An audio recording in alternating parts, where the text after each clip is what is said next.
everybody, and welcome to Reviews That Don't Matter with Jessica Hitt. My name is Jessica Hitt, and this is Reviews That Don't Matter. If you don't know, if you're new to my channel, or if you just have, ignored my videos for a really long time and you're a friend of mine, Reviews That Don't Matter is basically where I take a movie that either has come out like years ago or people already made opinions on, and so this review really does not matter. I just felt like talking about this movie, so here we go. Okay, on today's episode, we are talking about the most divisive movie of 2016, and no, we're not talking about Batman v Superman, which I already have a review of. If you want to, click down below and you will see it. Or Suicide Squad. It is Ghostbusters. Guys, this movie was not that bad. I have seen so many bad movies come out in 2016, especially in the summer, that Ghostbusters does not even get close to the list of bad movies that came out that year. Like, it doesn't, it's not even, okay, here's the thing. Some of the jokes didn't land, and the idea to make it a complete reboot instead of continuation of the series was a bad idea. Admittedly, it was. Also put out one of the worst trailers known to man. Basically, you've got four incredibly funny ladies, and that is Leslie Jones, Kate McKinnon from Saturday Night Live. They're my two favorite on the show right now, especially Kate McKinnon. I just think she's a genius. Then you've got Kristen Wiig, who was on SNL, as well as Bridesmaids. And then you've got Melissa McCarthy, who admittedly she is a little overexposed right now, and she does those movies where she's kind of flailing around and like the bad person, but she's also was in one of my favorite comedies of all time, which is Spy. If you haven't seen Spy, go see it. I swear to you, it is so funny. You have Allison Janney, Melissa McCarthy, of course, you have Jude Law, Rose Byrne, and then you have Jason Statham, who plays the idiot in it, and it's so funny. Great movie. Anyway, back to Ghostbusters.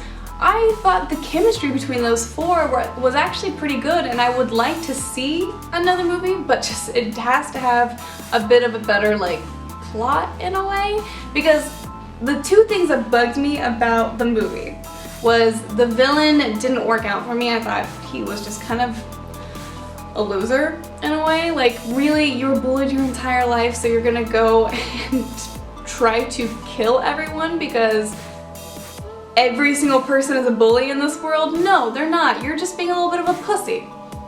And yes, I said that because I just thought he was such an idiot. Like, are you kidding me? And obviously he was a little bit like not there, but his whole plan was like insane. They should have just made someone who was like super interested in the supernatural or something like that, and they want to see these specters come to life, or I don't know, just like not him at all. And also, if you're gonna go for like the funny lady thing, just cast a lady funny villain. I gotta say. And then also Chris Hemsworth did not work as a secretary in my opinion. I saw what they were going for, and it might make some people laugh. It didn't really make me laugh at all. I actually probably would have preferred it to just be like a cameo of him in it. Like when he was playing okay, this is a bit of a spoiler, but at the end when the evil guy becomes a ghost and he comes in and he like takes over Chris Hemsworth's body, and he's doing that like evil stuff, I didn't mind that. It would have just been funny if they would have had it be his character was Chris Hemsworth and was taken over by a ghost, and that's kind of what it was. And then they could throw in all of those like, oh my god, he's so good looking jokes that was throughout the entire movie, put it in a 5-minute little period, 5 to 10 minutes, and that would have been probably better for me. I would have enjoyed that a lot more. But I still think there were a lot of positives to the movie. The look of the movie I thought was really great. I loved the look of the ghosts and the specters. I thought it was really good. And the opening, I actually thought parts of it were a little creepy. I really liked the opening of it in that like the Aldrich Mansion. My thing with this movie is I think that people made up their mind before they saw it. They were like, okay, this has a terrible trailer and they're trying to push the whole like feminism thing on you. So a lot of people went into it like not wanting to like it, and that's gonna change someone's view of it. Also, you're taking a really beloved property in Ghostbusters, and it's like if people tried to make Caddyshack over, people are just gonna go into it not wanting to like it, you know? I definitely think they missed the mark on the plot of this movie, but I really liked the chemistry. I liked all the characters. I think, Holtzman was really good. I liked the chemistry between Melissa McCarthy and Kristen Wiig in this movie, and I thought Leslie Jones really fit in well too. I wish they would have highlighted her character a little bit more. Like, they would have just started making her like super like smart about things, that because obviously she's not a scientist, she's kind of like the street smart person, but I think they should just like, she just knows random facts, and I think that should have been shown a little bit more. It's funny because I almost think that seeing these movies that are super divisive like way after they come out, so your expectations are a little bit lower because you're like, well, half the people hated this movie that saw it, or more than half hated this movie, and so you don't go in with such high expectations like, please me. It's more like, okay, is this really that bad? And then you walk out of it being like, that wasn't as bad as everybody was saying. It's not the worst movie ever. Actually, it's not even close to being the worst movie ever. I would probably give this a 75 on 100 rating. A 75% solid C. I think there's definitely room for improvement. I actually would like to see a sequel because I think they could learn from what happened in this first one.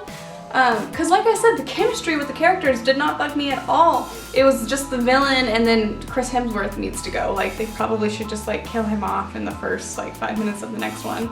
But they wouldn't do that because I know that the stars and Paul Feig, who directed this, were a really big fan of what he did in the movie, so that was my thing.